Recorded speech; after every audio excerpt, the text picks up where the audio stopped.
నమస్తే welcome to Suman TV. నేను మీ విష్ణు. ప్రస్తుతంతో పాటు ప్రముఖ స్టాక్ మార్కెట్ అనలిస్ట్ సుందర రామిరెడ్డి గారు ఉన్నారు. వారితో మాట్లాడతాం.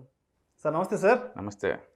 సుందర రామిరెడ్డి గారు, గత 5-6 నెలలుగా స్టాక్ మార్కెట్లో పెద్ద ఎత్తున వాలటాలిటీ నడుస్తూ ఉంది. ఎప్పుడూ లేని విధంగా గత 5-6 నెలల్లో చాలా రకాల బ్లాక్ ఫ్రైడేస్, లేదంటే blood bath Fridays, blood bath Mondays, so రకరకాల సిచ్యువేషన్స్ చూస్తూ వచ్చాం కదా. మరి ఇటువంటి టైంలో ఎలాంటి అసెట్ క్లాస్లో ఇన్వెస్ట్ చేయడం సేఫ్ అంటారు మీ అభిప్రాయం ప్రకారం? రైట్. సో ఏదైతే షార్ట్ టర్మ్‌లో బాగుంటాయి అనుకుంటామో, ఆ అసెట్స్ ఏవి కూడా లాంగ్ టర్మ్‌లో బాగుండదండి. ఫర్ ఎగ్జాంపుల్ క్యాష్‌లో హోల్డ్ చేసుకోవడం బాగుంది అనుకున్నాం అనుకోండి, షార్ట్ టర్మ్‌లో కంఫర్ట్‌గా ఉండొచ్చేమో కానీ లాంగ్ టర్మ్‌లో ఇన్ఫ్లేషన్ తీసేస్తే అది క్యాష్ వాల్యూ తగ్గిపోతూ ఉంటుంది. అందుకని షార్ట్ టర్మ్‌లో గుడ్ అయినవి కూడా లాంగ్ టర్మ్‌లో బ్యాడ్ అవుతాయి. మార్కెట్ వాలటిలిటీ ఉంది కదా అని చెప్పేసి మనం స్టాక్స్ దూరంగా ఉన్నాం అనుకోండి, లాంగ్ టర్మ్‌లో బెస్ట్ అసెట్ క్లాస్ అదే అవుతుంది. ఓకే. అందుకని వాలటిలిటీని మీరు ఎనిమీగా చూస్తారా లేకపోతే ఫ్రెండ్లీగా చూస్తారా అనేది మీ ఇన్కమ్ లెవెల్స్ని బట్టేసి మీరు మార్కెట్లో ఎంత అలకేట్ చేశారు మనీ అన్న దాన్ని బట్టి ఉంటుందండి. ఫర్ ఎగ్జాంపుల్ నేను ఇప్పుడు ఎస్ఐపిలో పెట్టి ఇన్వెస్ట్ అనుకోండి, మార్కెట్ పడాలని కోరుకుంటా, పడితే నాకు ఎక్కువ యూనిట్లు వస్తాయి. పెరిగే మార్కెట్ వల్ల నాకు ఎలాంటి బెనిఫిట్ అవుతుంది చెప్పండి. సో నా ఫైనాన్షియల్ గోల్ కనుక లాంగ్ టర్మ్ పాయింట్ ఆఫ్ అయితే మార్కెట్ పెరిగితే నాకెందుకు, పడితే నాకెందుకు, టెంపరీగా నాకు వచ్చిన లాభం లేదు, నష్టం లేదు మార్కెట్ తోటి. అందుకని మార్కెట్తో రెగ్యులర్గా డీల్ చేసే ఒక ట్రేడర్సో లేదా షార్ట్ టర్మ్ ఇన్వెస్టర్ తప్ప లాంగ్ టర్మ్ మనీ ఎప్పుడు కూడా మార్కెట్ని పట్టించుకోదండి. లాంగ్ టర్మ్ పట్టించుకోదు. అంటే మనం చూసామనుకోండి, టీసీఎస్లో మొత్తం టోటల్ స్టాక్స్ ఉంది ఆల్మోస్ట్ 370 crore స్టాక్స్ ఉంటాయి. 370 crore స్టాక్స్ టీసీఎస్లో మొత్తం ఉంది. అందులో ప్రమోటర్ క్వాంటిటీ మినహాయిస్తే బయట ఫ్రీ ఫ్లోటింగ్ స్టాక్స్ ఉంది, రఫ్గా 105 crore స్టాక్స్ ఉన్నాయి. కానీ బయట అవైలబిలిటీ పర్ డే బయింగ్ కానీ సెల్లింగ్ కానీ వస్తుంది జస్ట్ 20 lakhs అండి. జస్ట్ 20 lakhs అంటే 20 lakhs స్టాక్స్ తోటే మార్కెట్ రేట్ని డిసైడ్ చేస్తున్నారు వాళ్ళు. అంటే ఇట్స్ లిటరలీ 0.1% అండి బయట తిరుగుతున్న స్టాక్స్, అంటే ఎవ్రీడే ఎక్స్చేంజ్కి వచ్చేవి. వాళ్ళు టెంపరీగా ఎమోషనల్గా అటు ఇటు మారుతున్నారు తప్ప రియల్గా వాల్యూ మారదు. అంటే మార్కెట్ ఈరోజు 5% పెరిగినా ఎవరు అమ్మటం లేదు, 5% డ్రాప్ అయినా ఎవరు లాస్లో అమ్మటం లేదు. సో దాన్ని బట్టి ఏమిటంటే ఈ స్టాక్ మార్కెట్లో మనీ ఎక్కువ శాతం లాంగ్ టర్మ్ అది. అందుకని టెంపరీగా ఈ వాలటిలిటీ వల్ల పెద్ద మనీ ఏది బయటికి రావటం కానీ లోపల పోవటం కానీ జరగదు. ఇది జస్ట్ టెంపరీ అంతే అనమాట. అందుకని షార్ట్ టర్మ్లో మనం క్యాష్ హోల్డ్ చేసుకున్నాం అనుకోండి, ప్రస్తుతానికి కంఫర్ట్గా ఉన్నా సరే లాంగ్ టర్మ్ పాయింట్ ఆఫ్లో నీకు ఎలాంటి వెల్త్ క్రియేట్ చేయదు. అదే బాండ్స్ అనుకోండి, షార్ట్ టర్మ్ వాలటిలిటీతో మనకు సంబంధం లేదు. మనం బ్యాంకులో ఫిక్స్ చేస్తే అనుకోండి ఇయర్లీ 4% వాలటిలిటీ ఉన్నా అంతే లేకపోయినా ఉంటే నీకు ఎలాంటి బెనిఫిట్ ఏం లేదు. అందుకని లాంగ్ టర్మ్ పాయింట్ ఆఫ్లో కనుక ఎవ్రీ మంత్ స్టాక్ మార్కెట్ని ఒక ప్యాసివ్ ఇన్కమ్ లాగా మీరు ఇన్వెస్ట్మెంట్ చేసుకుంటూ వస్తుంటే వాలటిలిటీ ఇది యువర్ బెస్ట్ ఫ్రెండ్. మీరు హ్యాపీ ఫీల్ అవ్వాలి, ఈ సంవత్సరం ఎక్కువ ఈ మంత్ ఎక్కువ యూనిట్లు వస్తున్నాయి కాబట్టి. సో అందుకని ప్రతి ఒక్కళ్ళు ఈ పడే వాలటిలిటీని ఎనిమిగా చూస్తారు. మార్కెట్ పడితే చాలామంది సప్రెస్ అవుతారు, డబ్బులు లాస్ అవుతారు అంటే మాత్రం ఐ డోంట్ బిలీవ్. అంటే ఇప్పుడు మీరు చెప్పింది మ్యూచువల్ ఫండ్స్లో బాగా వర్కౌట్ అవుతుంది. అది మ్యూచువల్ ఫండ్స్ అయి ఉండొచ్చు, లాంగ్ టర్మ్ ఇన్వెస్టర్ అయి ఉండొచ్చు, లేకపోతే ఇన్సూరెన్స్ కంపెనీస్ అయి మనీ అయి ఉండొచ్చు. పెద్ద మనీ అంతా అదే కదా.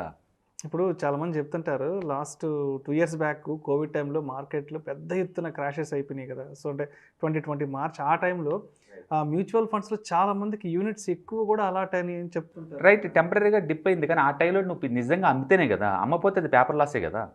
నేను అమ్మకనే అంతే ఉంచాను, అది పేపర్ లాస్. అది అంటే షార్ట్ టర్మ్లో మార్కెట్ చాలా వాలటైల్. అది లాస్ట్ 6 months నుంచే వాలటిలిటీ ఎలా అవుతుందో మేబీ నెక్స్ట్ 6 months అలా కంటిన్యూ అవుద్ది. But we are sure market one day మళ్ళీ ఆల్ టైమ్ హైకి వెళ్ళిద్ది కదా. నేను అప్పుడే బయట పోవాలి నిర్ణయించుకున్నప్పుడు ఈ వాలటిలిటీ నిర్ణయం చేయలేదు కదా. అందుకని మార్కెట్ టెంపరీగా వాలటిలిటీ ఉన్నా సరే అందరేం ఎఫెక్ట్ అవ్వరు. Very short term players traders అయితే ఎఫెక్ట్ అవుతారు. అది వాళ్ళు గెయిన్ కలిగి ఉండొచ్చు, లాస్ ఉండొచ్చు. అందుకని మనకున్న అసెట్ క్లాస్లో గోల్డ్ అయితే స్టెబిలిటీ ఉంటుంది. ఇయర్లీ యావరేజ్ మీద నీకు 10% వస్తుంది. ఎంత వస్తుంది? అండ్ మరి క్యాష్ రూపంలో ఉంచుకుంటే మాత్రం దానివల్ల ఇన్ఫ్లేషన్ వల్ల దాని వాల్యూ తగ్గిద్ది తప్ప పెరిగేది ఏమి ఉండదు. అంటే లాంగ్ టర్మ్ పాయింట్ ఆఫ్లో మన మిగిలిన అసెట్ క్లాసు అండ్ ఎక్కువ వచ్చే అసెట్ క్లాసు, ఎక్కువ వాలటిలిటీ ఉన్న అసెట్ క్లాసు ఖచ్చితంగా అది స్టాక్సే. అందుకని ఎంత వాలటిలిటీ ఉన్నా సరే మీరు కనుక ప్యాసివ్ ఇన్కమ్ లాగా స్టాక్ మార్కెట్ ట్రీట్ చేస్తే కనుక ఇది బెస్ట్ ఆపర్చునిటీ తప్ప అందులో మీరు బ్లేమ్ చేసిన పని ఏం లేదు. బట్ ట్రేడింగ్ పాయింట్ ఆఫ్ అంటే మీరు ఎట్టాగా హార్డ్ కోర్ ప్రొఫెషనల్సే కాబట్టి రెండు వైపులా మీరు మనీ మేక్ చేస్తారు కాబట్టి మీకు అది అడ్వాంటేజే. అందుకని అందరూ మైండ్లో ఉన్నట్టు మార్కెట్ ఏదో వాలటిలిటీ అవుతుంది, అందరూ ఏదో లాస్ అవుతున్నారు, అందరూ ఏదో లాస్ అవుతుంది అనుకుంటున్నారు. కానీ నిజం చెప్పాలంటే ఈ పేపర్ లాస్ మీరు అమ్మకుండా కనుక ఉంటే, అమ్మితే కనుక అది ఒరిజినల్ లాస్ అవుద్ది. అందుకని ఇక్కడ ఏంటంటే రిస్క్ మేనేజ్మెంట్ చాలా ఇంపార్టెంట్. నాకు అఫోర్డబిలిటీ ఉందా లేదని. నా దగ్గర 1 lakh ఉందనుకోండి, నేను ఓన్లీ 20,000 డిప్లాయ్ చేశాను కూడా మార్కెట్లో. 20,000 స్టాక్స్ వర్త పడిపోయినా సరే నేను మిగతా మనీ ఉంది కాబట్టి నేను హ్యాండిల్ చేసుకుంటాను. అర్జెంట్గా నేను అమ్మను, మళ్ళీ రికవర్ అయినప్పుడు నేను అమ్ముతాను. అందుకని రిస్క్ మేనేజ్మెంట్ ఇంపార్టెంట్. ఈ వాలటిలిటీ ఇంకా ఉండొచ్చు, పెద్దగా అవ్వచ్చు లేదా తగ్గొచ్చు. అది ఏది మన కంట్రోల్ లేదు. మన కంట్రోల్లో ఉందల్లా రిస్క్ మేనేజ్మెంట్. అందుకని మీ దగ్గర 1 lakh ఉందనుకోండి, 20,000 30,000 కనుక ఇన్వెస్ట్మెంట్ చేస్తే మీకు వచ్చిన ఇబ్బంది ఏం లేదు. మీ దగ్గర 1 lakh ఉందనుకోండి, 5 లక్షలు మరి అప్పు తీసి మరి ఇన్వెస్ట్ చేశారనుకోండి, అప్పుడు మీకు ఇబ్బంది వస్తుంది. దాన్ని లివరేజ్ బిజినెస్ అంటారు.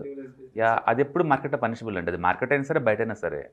అందుకని స్టాక్ మార్కెట్ని జాగ్రత్తగా యూజ్ చేసుకుంటే it's definitely going to create the lot of wealth long term point ఆఫ్లో.